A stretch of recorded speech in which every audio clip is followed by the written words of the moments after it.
We got married. I had a master's degree. I actually made substantially more money than he did. I had a very good job.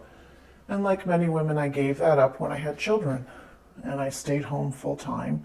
But then I started to feel that kind of control creeping in over time. A control that would leave this successful financial professional, we'll call her Amy, trapped by a form of domestic abuse even she didn't recognize. He would have this elaborate scheme of passwords for the accounts. That was his way of making sure he knew whenever I was accessing the accounts, because I had to ask him what the password was. I went back to work part-time, and from the first day it was constant criticism. Our relationship is not as strong as it used to be. You're not available to me. In my business, social interaction and contacts and being in the community is very important, but abusers isolate. So I wasn't able to keep the connections that were required for me to generate the business, leaving her bound economically to her abuser.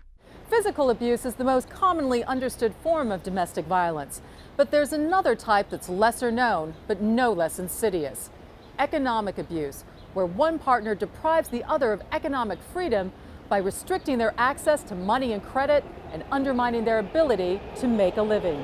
Addressing economic abuse to empower victims to leave these terrible situations is critical. Ludi Green is the founder of Second Chance Employment Services, the first and only employment agency in the United States that caters to survivors of domestic violence. I need you to take her to Atlanta. Over 14 years, Green has partnered with more than 200 firms to transition survivors into full-time, well-paying jobs with benefits. And it doesn't end there. For 6 months, they follow up to make sure they're well. And they keep in touch with us, so if something happens, we can take care of their situation. They give them flexibility.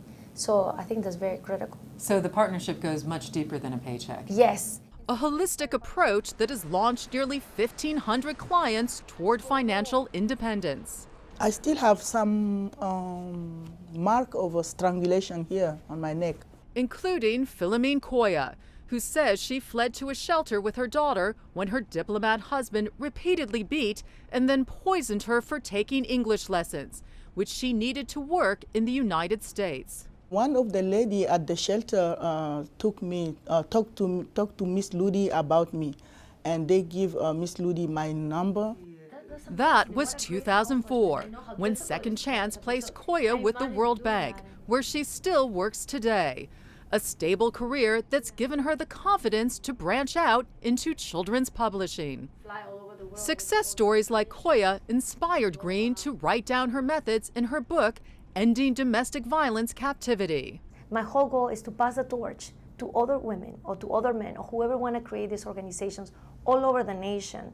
A mission that has won Green recognition from global leaders, including Vice President Joe Biden, and inspired women like Amy, who divorced her abuser, to spread the word. If I had known what the red flags were, I would have been more conscious of what was happening while it was happening. And I wouldn't have been as trapped as I ended up being.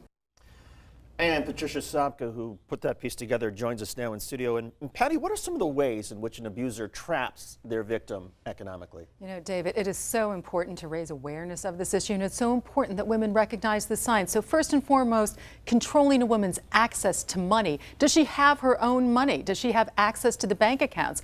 Does she have a credit card? Does she have her own credit? That's one of the ways.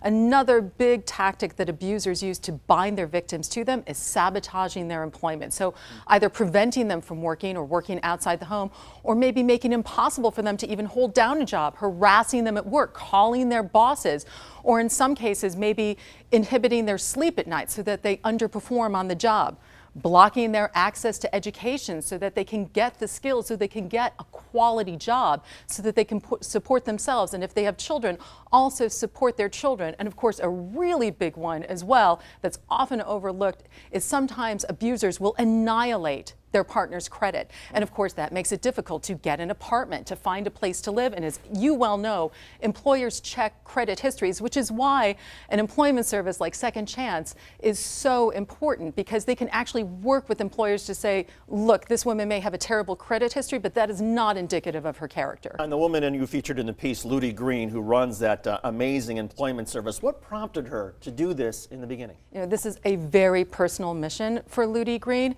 Her mother was a victim of domestic violence, and when her mother was on her deathbed, she took Ludi's hand and said, Ludi, promise me that no matter what, you will always work, even if you marry well, that you will always work. And she carried that with her. And when she was a student, she went to work at a battered women's shelter in Washington, and she saw firsthand that here's this shelter that gives women a refuge, and it's needed definitely to get them out of that violent situation, but it was temporary. And Ludi really looked at this problem and she thought, how do we empower women to leave their abusers and to set them on the road to financial freedom? And of course, that's how she came up with the idea for Second Chance. Amazing. Patricia Sabga, terrific report. Thanks for bringing it to us. We appreciate it.